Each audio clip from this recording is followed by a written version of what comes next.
haati manaan kee nama waliin jiraatti naan jedhe. Yaa waan nufi godha naaf jiraadhu yookuun si waamu dafii naaf waan barbaacha kee fanqaqqa gadiin teenya jirta fi jirtuu kenna keenye. Yeroodhaaf maqaa kiyya himachuun barbaadu kanan dhaladheetti guddadhe godina Jimmaa aanaa Seexxamaa bakka jedhamtu keessatti abbaa kiyyaatiif ani ilmaan gafaadha. Yeroo umuriin koo waggaa 19 keessa jirtu jaalallis mucayyoo tokkorraa na qabe.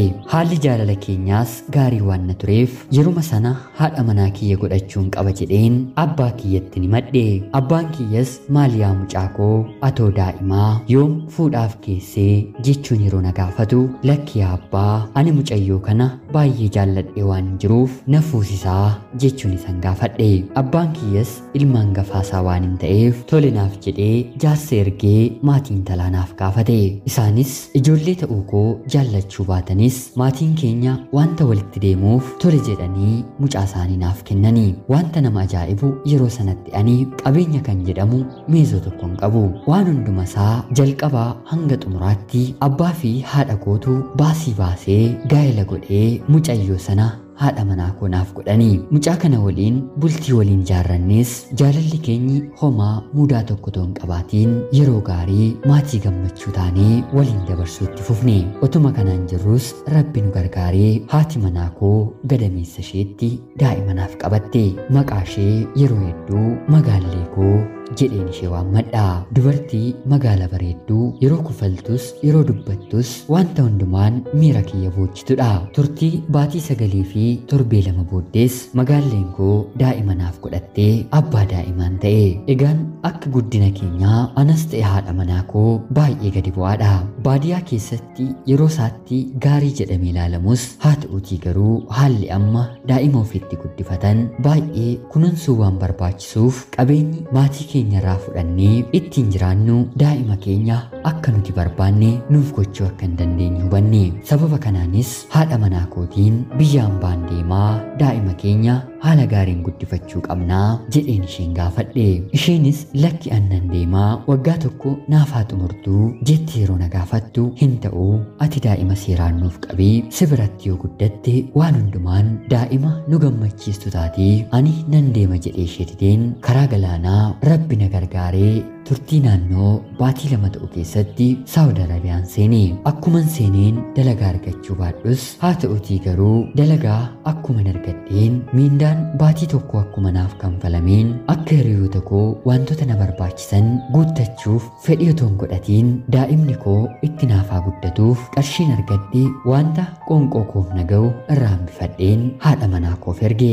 Baatii 2ffaas akkasuma baatii 3ffaas akkasuma haga baatii 6 guutuutti moobaayila irra hin bitanne. Yaa waan nufi godha naaf jiraadhu yookuun si waamu dafii naaf waan barbaacha kee fanqaqqa gadiin teenya jirta fi jirtuu kenna keenye. Sanaan booddee daa'imni keenyis nuuf jabaattee qarshii irraa hafuunis lafa bitachuuf mana ijaarrachuuf walitti qabachaa toon jiruu hiriyaa koo akkamiin jaalladhu irraa dubbii haaraan dhaga'e. Ani haadha manaa koof nama du'uudha. Maatii koos haala gaariin hin kabaja. Hiriyaa koo kana waliin illee ijoollummaa keenya irraatii kaasnee gaariifamaa waan hundumaa tole jennee obsinee gammannee waan waliin dabarsineef dubbii gaarii hin taane hinnaaf qooda jedhee shakkiin beeku. Haa ta'utii garuu haati manaa koo dhiira gara biraa waliin dhoksaadhaan akka isheen jirtu natti hime. Battalan dhaga'ee dhuguma ni gooti jedheen gonkumaayyuu shakkii waan hin beekneef abiddi jibbaa ta'e tokko haadha manaa koof sammuu koo keessatti qabate. Bilbileenis baay'een isheen arrabse. Dhugaa fi soba ta'uusaallee adda baafachuu otoo yaaliin akka isheen yakka amma kana ga'u narratti murteessite itti murteessuun baay'een isheen arrabse. Jechoota isheen kanaan booddee ol na jettee na ilaaluu akka hin dandeenye eenyummaa ishee gadi qaban waa hedduu ittiin dubbadhe. Aariin waa hedduu na jechisiise. Sababa kanaanis kanaan booddee ani siin hin barbaadu jedheen irraa adda baheen bilbiluu fi daa'ima koo gargaaruu wantoota garaagaraa karoora gara fuulduraatti hinnuuf ta'u jennee karoorfannee turre hundumaayyuu nan dhaabe. Otoon jaalladhu baay'een ishee kabajuu gochaa kana dhuguma na raawwatte natti fakkaatee irraan fagaadhe. Anis sagalee isheetoon dhaga'een isheenis sagalee kootoon dhaga'een baatii 6 guunne. Daa'ima kiyya baay'een ishee yaada. Yeroon bilbiluu fi yeroo hundaa sagalee ishee nan dhaga'an ture. Haa ta'utii garuu har'a boo'icha ishees gammachuu ishees gadda ishees otoo hin dhaga'iin hamma kana lakkoofseen maatiin akkam jaalladhu kanarraatii adda bahee hariiroo gara biraa qabachuu nan yaale. Karaa toora feesbuukiitiin mucaa naannoo biyya keenyaa taate tokko waliin wal baruuf yeroo dheeraa nutti hin fudhanne. Haadha manaa koo waliin illee akka ani gargar bahee ni beekti. Sababa kanaan baay'ee natti maxxante.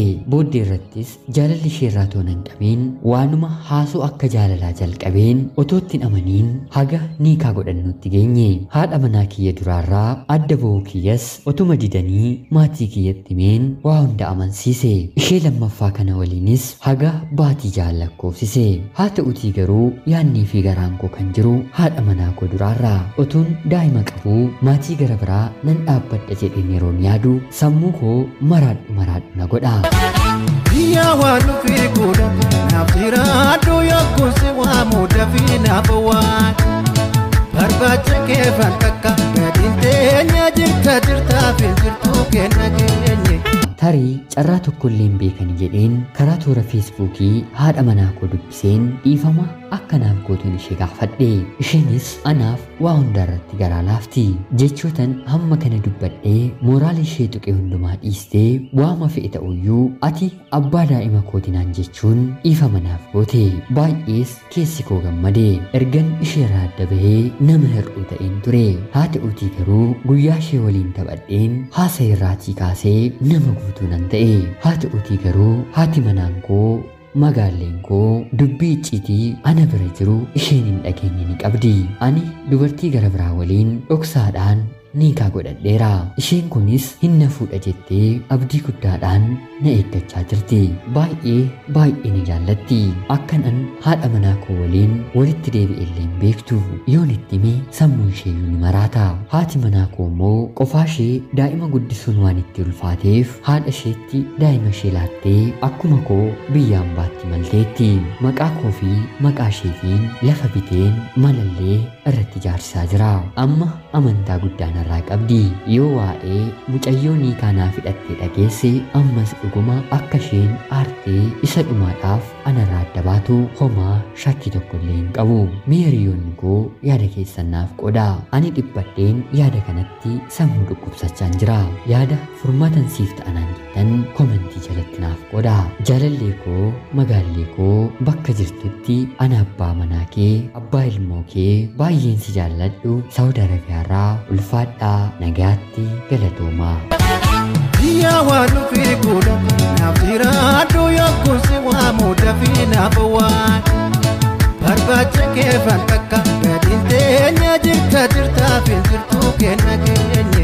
Yooyyaa shamaa akkam jirtu kabajamtootaaf hordoftoota qophii Oromiyaa 24 nagaaf jaalalli tokkummaan bakka jirtan hundaatti hunda keessaniif yaa ta'echaa yaadhaa xalayaa obboleessi keenyi Saawud Arabiyaarraa jaalallee isaa ergee isiniif dubbiseen ka'a. Akka isin irraa barattaniif hubannoo cimaa irraa argattan homaa shakkii tokkollee hin qabu. Obboleessa keenya ergaa kee kana nuuf qooduu keetiif guddaa galatoomi siin jechuun barbaada. Kabajamtootaaf hordoftoonni qophii Oromiyaa 24 obboleessi keenyi yoo furmaata maalii jireenya isaatiif kaa'e dubartiin lammata baree niikaa waliin godhate tarii bor dhuftee jireenya isaa haala ittiin jeequu hin dandeenye haati manaa isaallee dhaga'uu hin dandeenye akka gorsitan furmaata maalii akka inni kaawwatuuf yaada akka keessanii fi kabajaan isin gaafachaa qophiin sa'aatii kanaaf isiniif qabadheen dhiyaadhellee kana fakkaatti. Haga yoonaatti waan na dhaggeeffachaa turtaniitiif guddaa galatoomaa isiniin jechaa laayikii fi sheer gochuun illee akkana deeggartan kabajaan isiniin gaafadha. Akkanumallee namoonni chaanaalii keenyaaf haaraa taatan anaan dhufu kun Oromiyaa 24 guyyaa guyyaatiin xalayaa jaalalaa fi seenaa jireenyaa nama barsiisuuf bashannansiisuu danda'u isiniif qabattee waan dhiyaattuuf isinillee sabskiraayib gochuun maatii keenya erga taatanii booddee xalayaa jaalalaa yookiin seenaa jireenyaa nama barsiisuuf bashannansiisuu danda'u yoo qabaattan karaa teelegiraamii karaa lakkoofsa bilbilaa kiyyaa 937386564 naaf erguun irratti hirmaachuu ni dandeessu. Qopheessuuf qindeessuun isin waliin kanan ture ani gammachiista shoomeeti. Qophii gara biraatiin galgala hanga walitti deebinutti